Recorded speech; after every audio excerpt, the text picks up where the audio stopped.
Assalamualaikum warahmatullahi wabarakatuh. Alhamdulillahi rabbil alamin. Subhanaka la ilma lana illa ma 'allamtana innaka antal alimul hakim. Allahumma salli wa sallim ala sayyidina wa maulana Muhammadin rahmatillahil muhdah. Allahumma salli wa sallim wa barik alaihi wa ala alihi wa ashabihi wa man walahu ila yaumil qiyamah. Amma ba'du. Alhamdulillah, bapak-bapak, saudara-saudara jamaah subuh rahimakumullah, bersyukur kehadirat Allah Subhanahu wa taala. Subuh hari yang berlimpah dengan nikmat dan keberkahan ini, alhamdulillah kita masih dibersamai dengan hidayah, dengan petunjuk Allah Subhanahu wa taala yang menggerakkan kita untuk memulai hari kita ini dengan himmah, cita-cita akhirat, dengan menunaikan sholat subuh berjamaah. Alhamdulillah, kita lanjutkan kembali majelis kita. Tema kita subuh hari ini masih tentang praktek-praktek yang diharamkan terkait dengan talak.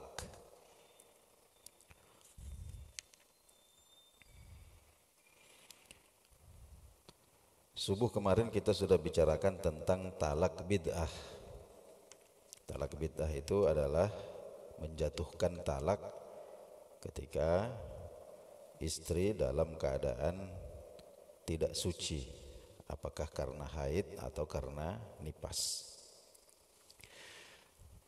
Subuh ini kita membicarakan tentang al-halfu bit-talaqi, menjadikan talak sebagai sumpah, menjadikan talak sebagai sumpah. Ini biasa dalam istilah fikih, ini disebut sebagai ta'liq, ta'liq qasam atau yaminut talak, sumpah talak.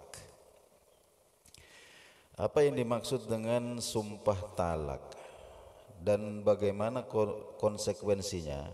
Nah, ini kita akan uraikan secara singkat. Yang pertama, sumpah talak itu adalah ucapan talak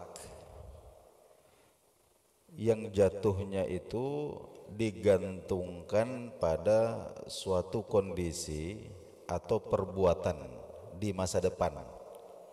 Artinya belum dilakukan itu atau belum terjadi itu kondisinya itu, yang berfungsi sebagai sumpah atau ancaman. Ini contoh, ada suami yang mengatakan kepada istrinya,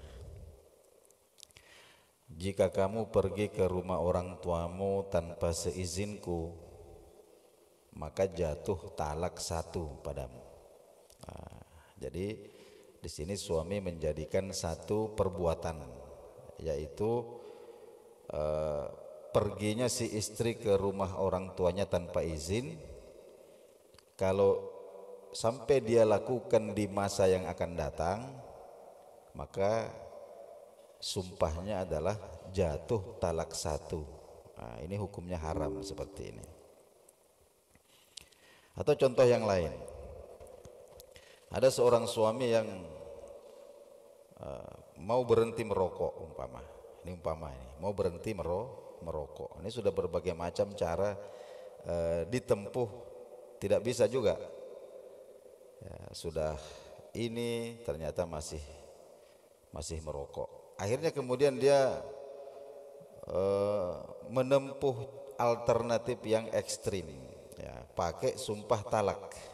Nah, contohnya umpama dia mengatakan kepada istrinya, ya, kalau aku sampai merokok lagi maka kamu saya ceraikan. Kalau aku sampai merokok lagi maka kamu saya ceraikan. Jadi di sini suami ini menggunakan talak sebagai sumpah untuk memaksa dirinya berhenti merokok. Ini juga hukumnya tidak diperbolehkan. Ya, tidak boleh. Jadi tidak boleh bermain-main menjadikan talak itu sebagai sumpah. Atau contoh yang lain. Ada suami yang ingin supaya istrinya itu berhenti bekerja, ya di rumah saja. Ya, dia sudah punya pekerjaan, sudah ada penghasilan, sudah merasa cukup. Mungkin merasa istrinya ini kurang waktu di rumah karena bekerja juga.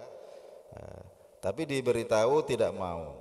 Akhirnya kemudian suaminya ini memilih alternatif yang ekstrim. Jadi dia bersumpah talak. Apa yang dikatakan? Demi Allah, jika kamu tidak berhenti bekerja, kita cerai. Ya, itu contoh. Jadi di sini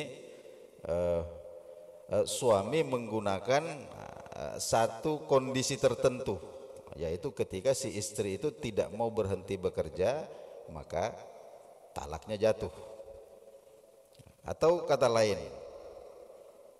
jadi seumpama ada seorang suami yang sudah punya istri tapi masih suka catpri sama wanita-wanita lain, umpama, sampai kemudian ketahuan sama istrinya. Lalu dia minta maaf. Kemudian dia mengatakan begini, kalau saya masih berhubungan lagi dengan perempuan itu, maka jatuh talak saya kepadamu. Seperti itu. Jadi suami ini menggunakan talak sebagai konsekuensi jika dia melanggar sumpahnya sendiri. Nah, itulah yang dimaksud dengan al-halfu bit-talaqi. Jadi menjadikan talak itu sebagai sumpah, ini hukumnya haram, tidak diperbolehkan. Kan ada laki-laki itu sedikit-sedikit, kalau kamu begini saya talak, kalau kamu begitu saya talak. Itu tidak boleh, tidak diperbolehkan. Kenapa? Konsekuensinya berat.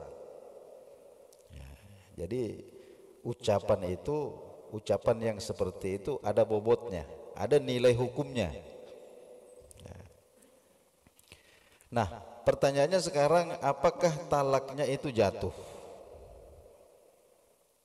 Mayoritas ulama, artinya mayoritas itu sebahagian besar, hanya satu dua lah yang berbeda pendapat.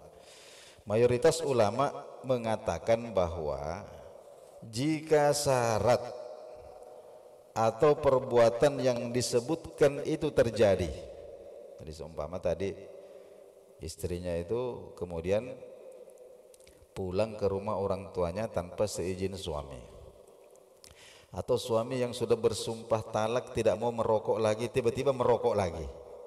Nah, itu bagaimana talaknya? Jatuh atau tidak? Mayoritas ulama berpendapat bahwa jika syarat atau perbuatan yang disebutkan itu terjadi, maka talak otomatis jatuh. Talak itu otomatis jatuh tanpa memandang niat dari suami. Apakah niatnya itu memang sungguh-sungguh mau mentalak atau niatnya itu hanya mau bersumpah saja. Ya, terserah niatnya, tidak dipertimbangkan niatnya. Oh, saya ini niatnya cuma bersumpah saja kok. Oh, saya ini niatnya cuma mau mendidik saja. Nah, itu tidak dipertimbangkan. Jadi kapan dia menggunakan talak sebagai sumpah, kok syaratnya itu terjadi, maka otomatis talaknya itu jatuh talak satu. Kemudian pendapat yang kedua, ini hanya 2 atau 3 orang ulama mujtahid ya yang berpendapat seperti ini. Di antaranya adalah Imam Ibnu Taimiyah. Beliau membedakan niatnya. Jadi kalau niat suami itu mengucapkan sumpah itu niatnya hanya bersumpah saja, tidak sungguh-sungguh atau tidak benar-benar ingin mentalak. Jadi niat suami itu hanya bersumpah atau mengancam, ya, atau mencegah agar sesuatu yang disebutkan itu tidak terjadi. Nah, jadi bukan benar-benar niat untuk menceraikan istrinya, maka talaknya itu tidak jatuh. Talaknya tidak jatuh. Tapi sebagai ganti, suami itu wajib membayar kafarat sumpah. Jadi wajib membayar denda karena dia bersumpah kemudian dia melanggar sendiri sumpahnya. Ya, kafarohnya itu, dendanya itu ya berurut. Nah, mulai dari memerdekakan budak. Nah, sekarang ini budak sudah tidak ada lagi, maka turun ke level yang di bawahnya, yaitu memberikan makan 10 orang fakir miskin. Kalau tidak mampu maka berpuasa 3 hari berturut-turut. Nah, tapi minimal kalau kita lakukan sumpah talak ini, pertama kita melakukan dosa besar. Ya, kita melakukan dosa besar karena hukumnya haram. Ya. Kemudian yang kedua, paling tidak pernikahan kita itu statusnya diragukan. Ya. Kenapa diragukan? Karena diperdebatkan. Ada yang mengatakan talaknya jatuh, ada yang mengatakan talaknya tidak jatuh. Jadi minimal itu, minimal status pernikahan kita itu diperdebatkan gitu. Ya, jadi intinya jangan bermain-main ya dengan talak itu. Jadi kata-kata talak itu keramat sekali, tidak boleh sembarang diucapkan apapun kondisinya, termasuk untuk bercanda, bermain-main, jangan.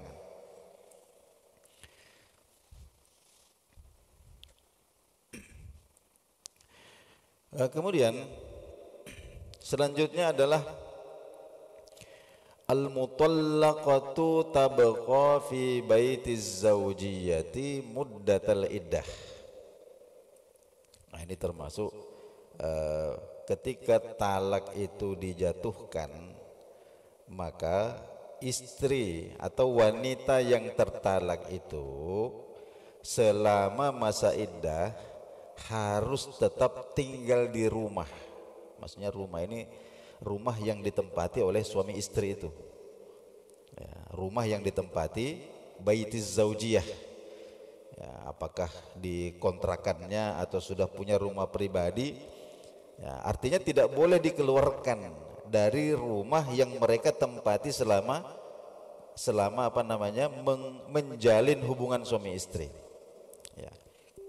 Nah, di sini dikatakan bahwa wa yahrumu 'alaiha an takhruja minal baiti. Wanita yang ditalak ini haram meninggalkan rumahnya.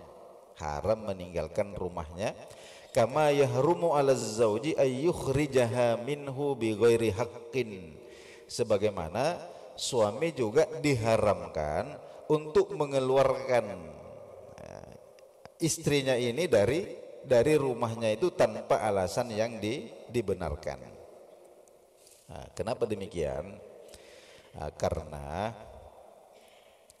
jika talak itu masih talak 1 atau talak 2, ya, masih talak 1 sampai talak 2, ya, itu ayyuraji'aha wa yarudduha ila khatiratiz zawjiyati mahratan ukhra. Nah, jadi suami itu masih diperkenankan untuk merujuk, ya, untuk kembali, ya, dan mengembalikan istrinya itu dalam perlindungan pernikahan untuk sekali lagi. Ya. Nah, wa fi wujudiha fil baiti, dan ketika wanita ini masih ada di dalam rumah, qariban minhu isaratan li awatifihi, ya, wa tazkirun lahu. Jadi boleh jadi kemudian suami ini berpikir ulang, ya, tentang rumah tangganya ini. Jadi ketika ditengoknya istrinya ya sudah dijatuhkannya talak satu, tapi istri ini masih ada di rumah. Nah, dilihatnya istrinya ini kemudian terkenanglah ya masa lalu umpama. Nah, bagaimana memulai perjuangan ini dari nol, ya, bagaimana istrinya ini sabar, tabah, ya dari bukan siapa-siapa kemudian menjadi orang yang terpandang, katakan begitu. Nah, dia ingat itu, boleh jadi hal seperti itu kemudian muncul terbetik dalam ingatannya sampai kemudian dia berubah pikiran. Ya. Kemudian inilah yang dimaksud dalam firman Allah Subhanahu wa taala. Jadi ini dalam Al-Qur'an disebutkan, ini dalam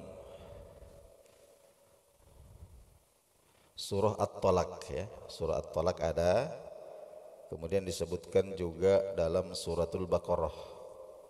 Ya. Allah Subhanahu wa taala berfirman, ini surah At-Talaq ayat 1. Jadi wattaqullaha rabbakum. Nah, ini diksi ini Allah tujukan kepada para suami ya, yang sudah menjatuhkan talak satu kepada istrinya. Wattaqullaha rabbakum. Takutlah kamu wahai para suami kepada Allah Subhanahu wa taala. Maksudnya kamu ingat bahwa farji perempuan itu haram.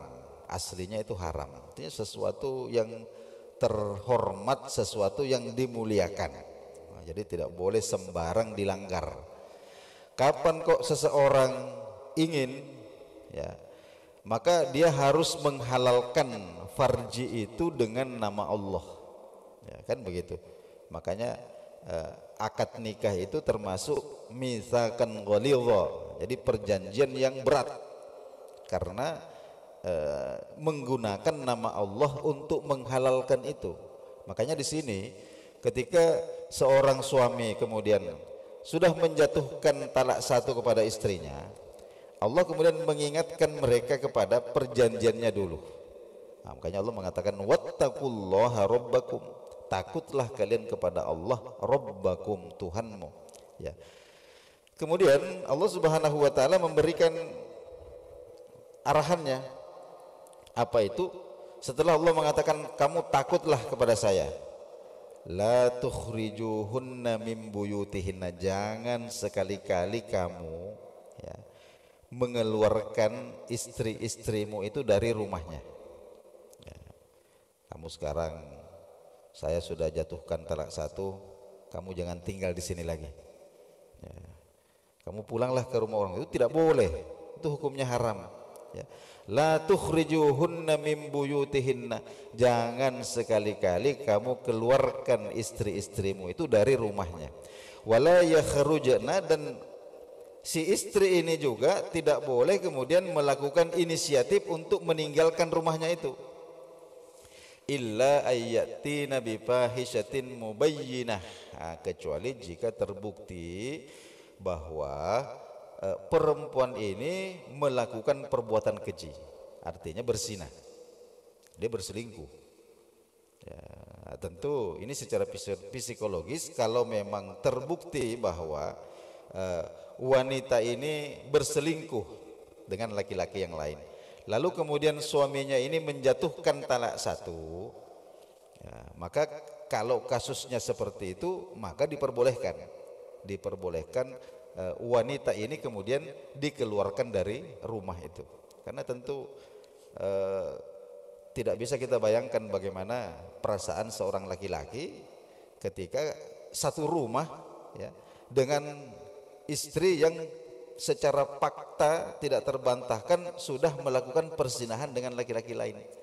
Ini bahayanya besar. Nah, kalau dia dalam keadaan tidak stabil emosinya, bisa-bisa kemudian melangkah naik pada dosa-dosa besar yang lain. Katakanlah kezaliman, disiksa, dipukul, atau bahkan mungkin dibunuh. Nah, itu makanya boleh dikeluarkan dari rumah jika memang kesalahannya itu adalah melakukan perzinahan. Wa tilka hududullahi, dan itulah ketetapan-ketetapan atau batasan-batasan yang Allah Subhanahu wa taala sudah tetapkan. Wa may yata'adda hududallahi, dan barang siapa yang melanggar, siapa yang melanggar batasan-batasan yang telah Allah tetapkan, faqad zalama nafsah, maka sungguh dia telah menzalimi dirinya sendiri. Jadi dia rugi sendiri, berdosa.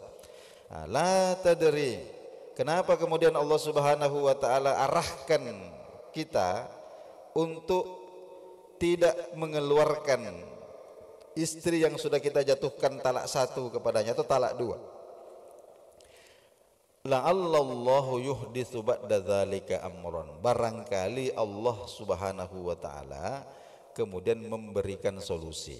Ya, mungkin ada solusinya seperti yang kita sampaikan tadi itu. Nah, kemudian wa in kana la budda minal firaqi bainaz zawjaini, dan jika memang perceraian antara suami istri itu sesuatu yang tidak bisa dihindari lagi, sudah tidak terelakkan, harus terjadi, fal matlubu minhuma, ya, maka yang syariat tuntut dari kedua belah pihak itu adalah ayyakuna bima'rufin wa ihsan, lakukanlah dengan cara yang terbaik. Ya, kalaupun toh harus berpisah, maka berpisahlah dengan sebaik-baiknya. Ya, ada anak-anak yang mesti masih diasuh bersama, ya, dan seterusnya. Ada hubungan yang sudah pernah terjalin, ya, antara suami dengan mertuanya, antara istri dengan mertuanya, dengan kakak-kakak atau adik iparnya. Ini semua harus dijaga.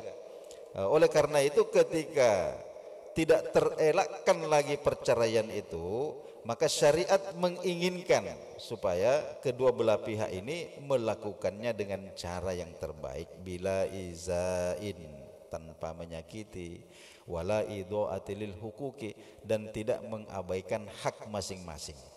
Qala ta'ala, Allah Subhanahu wa taala berfirman, ini di dalam surah At-Talaq juga, ya, ayat 2.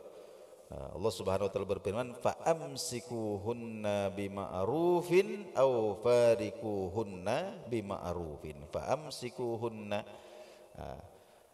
jika talak itu sudah dijatuhkan, talak 1 atau talak 2, maka sebelum masa iddah itu berakhir, kalian para suami punya pilihan. Apa pilihannya? Pilihan yang pertama adalah rujuk. Dan kalau kalian mau merujuk, maka fa'amsikuhunna bima'rufin, rujuklah istri-istrimu itu dengan baik, rujuk dengan baik. Au farikuhunna, pilihan yang kedua adalah melepaskan, menceraikan. Dan kalau itu yang kamu pilih, farikuhunna bima'rufin, maka ceraikanlah mereka dengan baik-baik. Waqala, ya, kemudian di dalam surah Al-Baqarah 229 Allah Subhanahu wa taala berfirman, fa imsakum bima'rufin aw tasrihum bi ihsan. Nah, ini nadanya sama, bahwa setelah talak jatuh, talak 1 atau talak 2 jatuh, maka sebelum masa iddah berakhir kamu boleh merujuk dengan baik atau boleh menceraikan juga dengan baik. Nah, dalam ayat yang lain, ini surah Al-Baqarah 241, Allah Subhanahu wa taala mengingatkan kepada para suami, jika kalian itu bertakwa kepada Allah Subhanahu wa taala, Allah ingatkan, walil mutallaqati mata'um bil ma'rufi, walil mutallaqati, dan bagi wanita-wanita yang diceraikan, ini talak 1, talak 2, ketika mereka ini sedang menjalani masa iddahnya di rumahnya, maka mata'um bil ma'rufi haqqan 'alal muttaqin.